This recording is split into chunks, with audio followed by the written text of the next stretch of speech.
Tires hiss on rain-dark Chicago pavement. Neon flickers like lightning in a bottle, and a waitress slides a steaming plate across worn formica. Eat up, you've got a long road ahead. Grab a cup of coffee, sit back for a moment, time travelers, and let me drop you straight into the roar of 1950s America. Chrome bumpers, tail fins, and suitcases rattling in the trunk. The map on the dashboard says only one thing that matters: Route 66. Horns bleat, a Greyhound sighs to a stop, and a family in matching windbreakers piles into their Chevy Bel Air. Dad tapping the gas as if the West itself might vanish if he waits too long. Everywhere you look, signs shout promises: TV, swamp cooler, pie. Like carnival barkers under a sky the color of a fresh nickel, this isn't a history lesson. This is motion, memory, and the warm hum of a jukebox ready to play your song as we slip the car into drive and chase the sunrise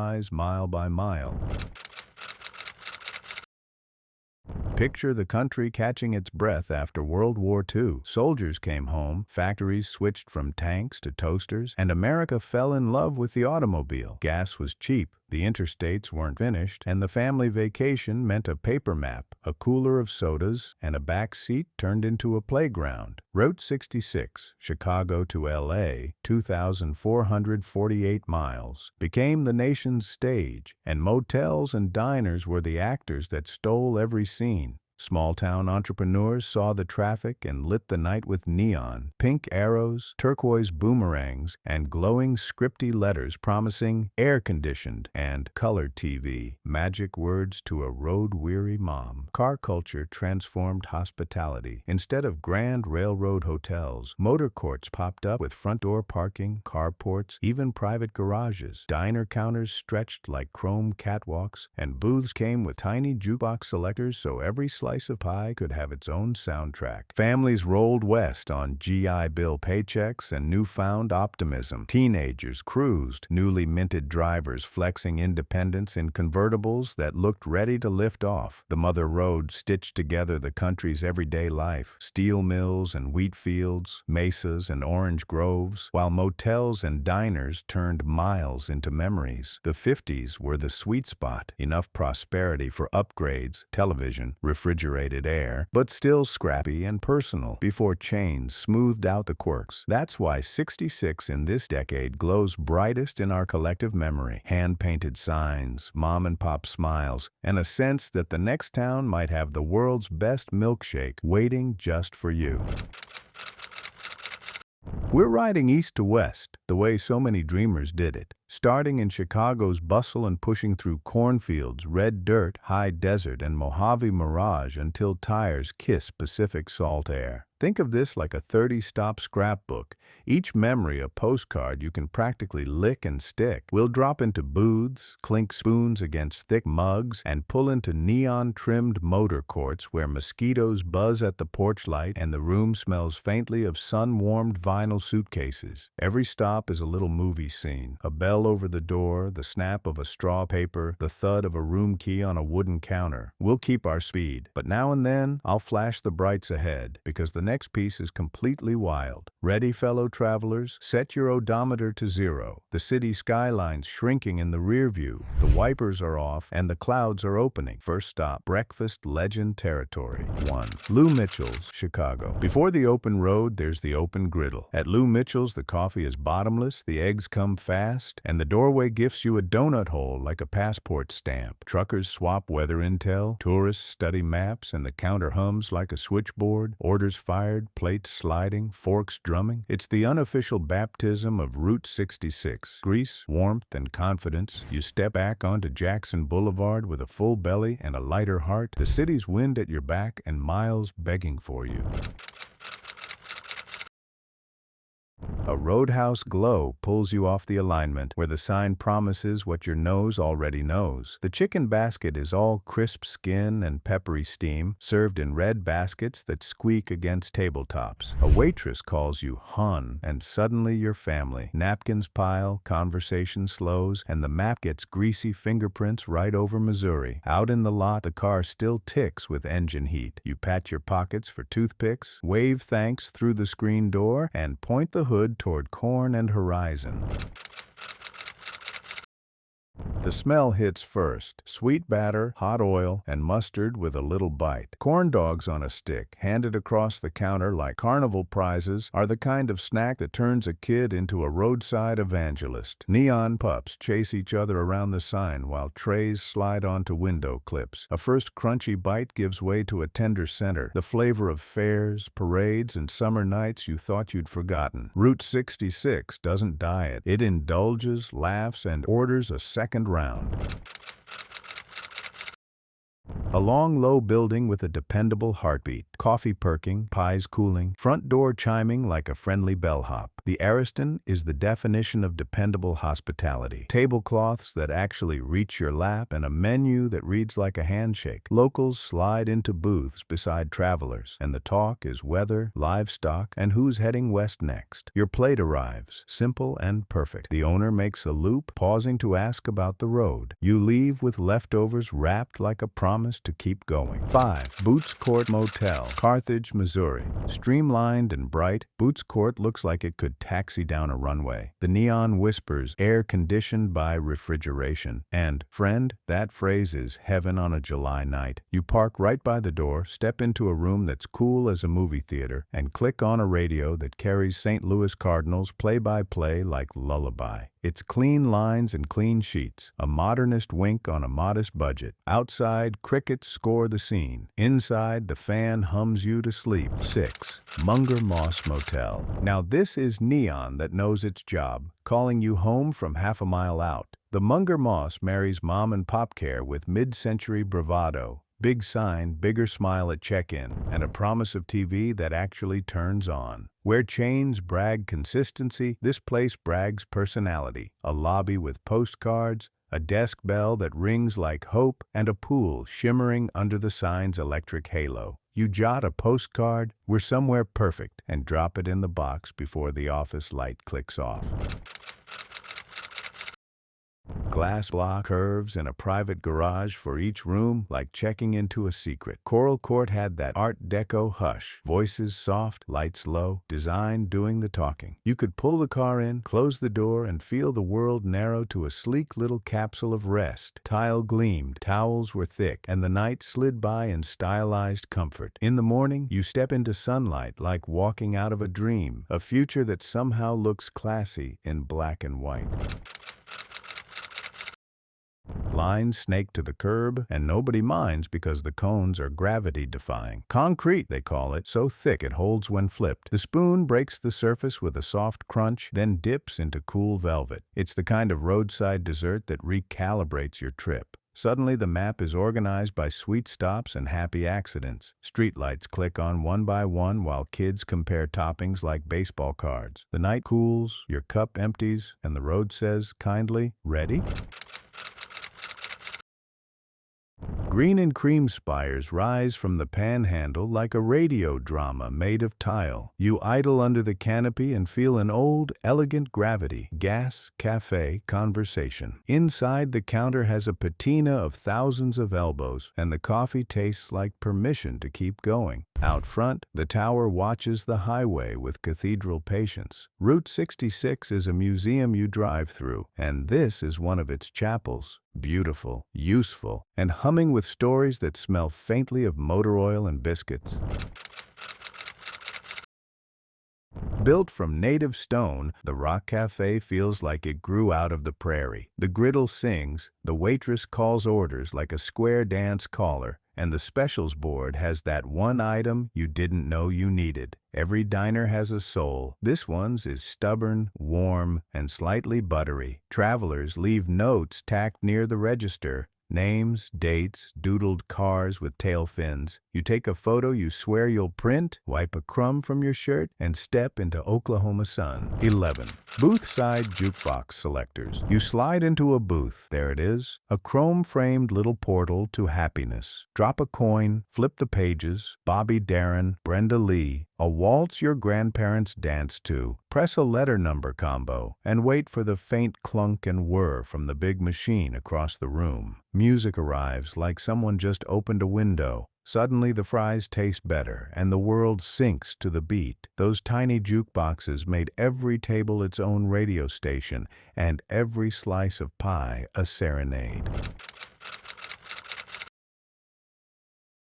Before GPS, there was the reassuring flip of an orange spiral-bound booklet. A clerk drew a highlighter line down your route, circling motels and marking detours like a guardian angel with a felt tip. Parents traded it like a baton. Kids measured distances with fingers and argued about where to stop for lunch. Each page turn felt like progress, a paper drumbeat to the west. At day's end, you'd tuck it into the glove box beside postcards and peppermint sticks, your journey neatly underlined. You'd be cruising, lulled by wheat and sky, when a row of little red signs popped up like a punchline practiced across miles. Each one gave a rhyme a few beats at a time, corny, clever, and perfect for restless passengers. By the last sign, you were grinning, finishing the line out loud, the way families do when a tradition sneaks in and stays. Advertising? Sure, but also company, and a reminder that the road isn't just asphalt. It's theater stretching fence post to fence post. Drop a quarter, flop back, and the room starts to buzz like a friendly bumblebee. For 15 minutes, the mattress hums away the ache in your shoulders and the miles in your knees. It's delightfully kitsch and secretly effective, the vibrating lullaby of the American road. Kids giggle, parents sigh, and everyone promises to sleep in 2 more minutes. Outside, a neon arrow blinks. On, off, on, like a heartbeat. Inside, dials glow, springs purr, and tired travelers float toward dreams of red mesas and blue pools. In the 1950s, amenities weren't whispered. They were shouted in colored glass. TV strobed in block letters over lobbies where families gathered to watch westerns in black and white. Refrigerated air promised rooms cooler than the desert night. The signs weren't decoration. They were trust signals from small proprietors to tired motorists. You believed a place with a confident glow would treat you right. And when the door clicked shut and the cool rolled over your skin, the neon outside winked, told you so.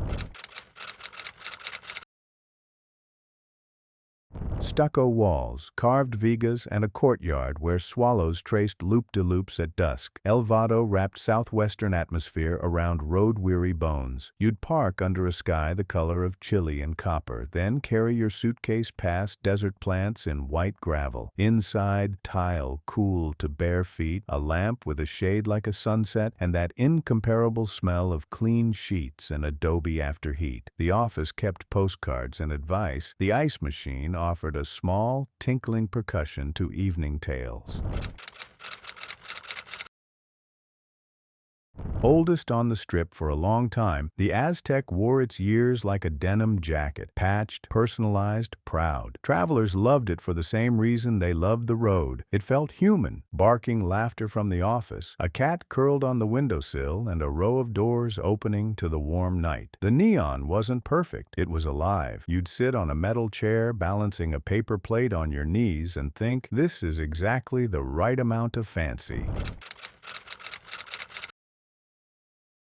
Garages beside each room like little car bedrooms. What a kindness. The Blue Swallow's sign is a jewel box in the desert, its bird forever mid-flight. Check-in comes with conversation and perhaps a wink. We've got refrigerated air. You roll the car into its bay, feel the day drop from your shoulders, and notice fresh flowers in a bottle by the sink. This is the paradox of Route 66. Simple places that somehow feel rich. You sleep like the neon itself is standing watch outside.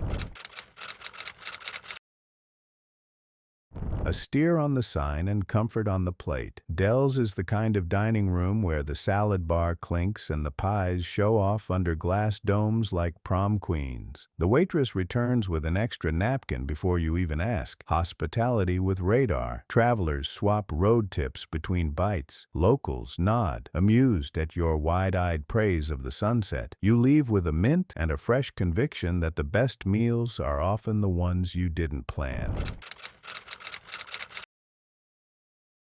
Hand-painted declarations tease soft beds and cool rooms just ahead. "Tukum kari tonight," not a suggestion, a command wrapped in exclamation points. After an hour of scrub and horizon, the phrase becomes a mantra. You crest a hill and there it is, a town shimmering with vacancy signs like runway lights. The game is to choose the perfect mix of price, glow, and pool. You pick a motel, toss the bags, and float under stars that look close enough to stain your towel.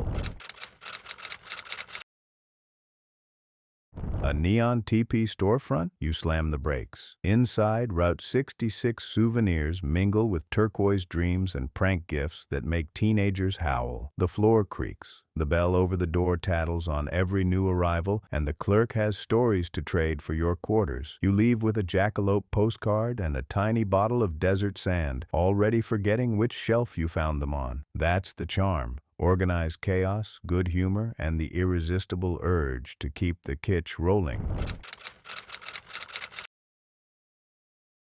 Sleep in a concrete teepee? In the 50s, that's the kind of sentence that turned parents into heroes. Each wigwam is its own micro-adventure. Round walls, small windows, a door that makes you duck like you're entering a storybook. Out front, classic cars pose like props, and the evening air smells faintly of creosote and dust after sundown. Kids race in circles. Adults compare notes on the next day's miles, and everyone agrees the night feels somehow rounder than usual, contained, cozy, and delightfully odd.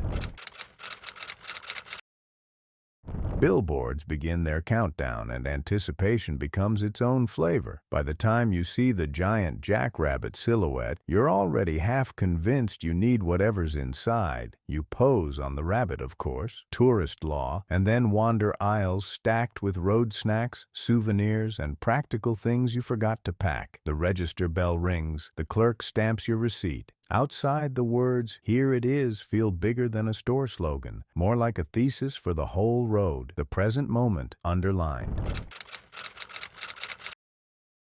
A prankster's palace where the door handle might be rubber and the menu might ask if you want cheeseburgers with cheese. You laugh, you order, you laugh again. The burger arrives wrapped in affection and a little mischief. This place reminds you that the road isn't merely a line, it's a personality. You wear the paper hat, swap jokes through the window, and for 10 perfect minutes, time stops. Sun bounces off chrome. Ketchup art happens. Joy is handed across the counter like fries.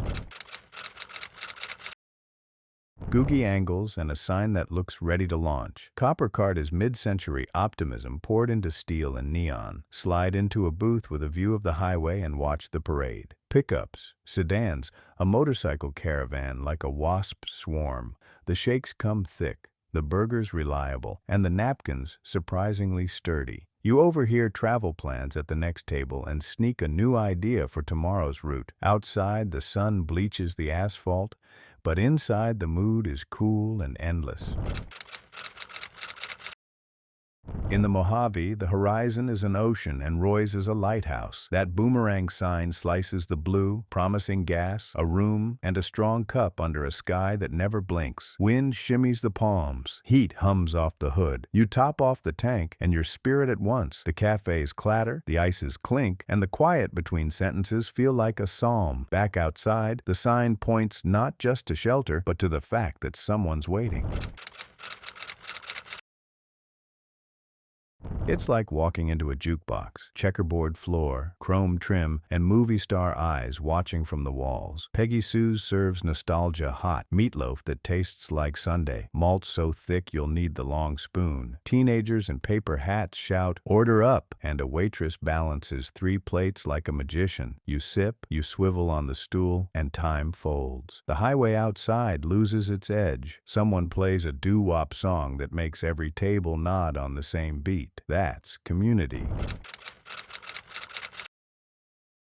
High on the grade, the Summit Inn felt like a way station between worlds. Desert behind, ocean ahead. The wind cut sharp, the coffee poured dark, and the burgers were as honest as the view. Truckers swapped mountain lore with families new to the pass, and the windows framed clouds at eye level. You warmed your hands on the mug and watched planes carving contrails like chalk lines. A last great stop before the final drop, it reset your nerves and sharpened your gratitude. Citrus air and teepee silhouettes. California adds a little gloss to the novelty. The sign asks, "Have you slept in a wigwam lately?" And you're delighted to answer yes twice on one trip. Palm trees nod overhead. In the evening, headlights float past like fireflies with someplace important to be. You sit outside your door with a bottle of soda hissing softly open, watching the last light melt into purple. It's close now. You can feel the Pacific tugging the tires west. The pavement ends, but the story doesn't. You step onto boards that creak with a century's worth of footsteps and lean into air salted with gull chatter and popcorn. Somewhere behind you, cornfields, mesas, neon. Ahead, the Pacific, wrinkled with light. Someone snaps your picture beneath the sign. Proof you made it. Proof the line on the map connects to something endless. You taste sea spray, hear a distant roller coaster, and realize Route 66 was never just a road. It was the best kind of promise.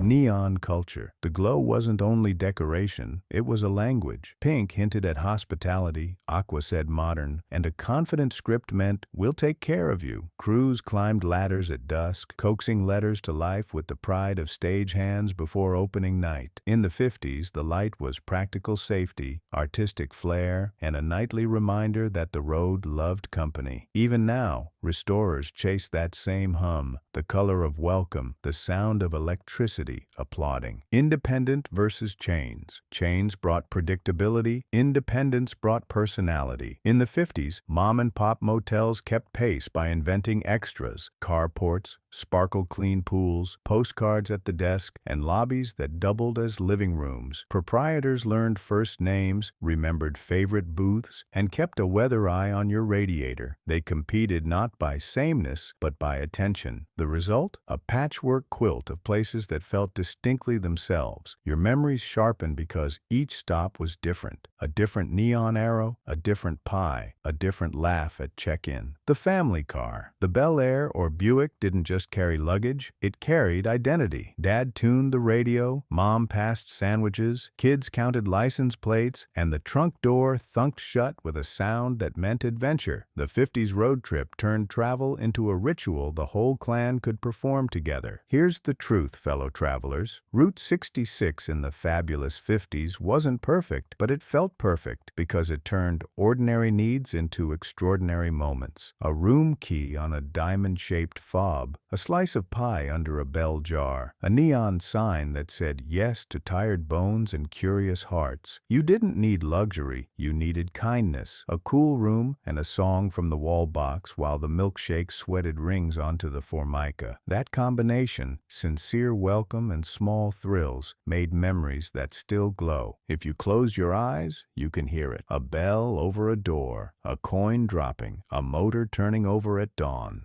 Route 66 in the 50s taught a simple lesson that's easy to forget. Travel is never just about where you end up. It's about who waves you in, what gets set on the plate, and how the lights look when you step back into the night. If that spirit moves you, don't let it be a museum piece. Take a drive, find a neon arrow, and go make your own postcard. If this ride made you smile like the video, tap subscribe and share it with another time traveler who needs the glow.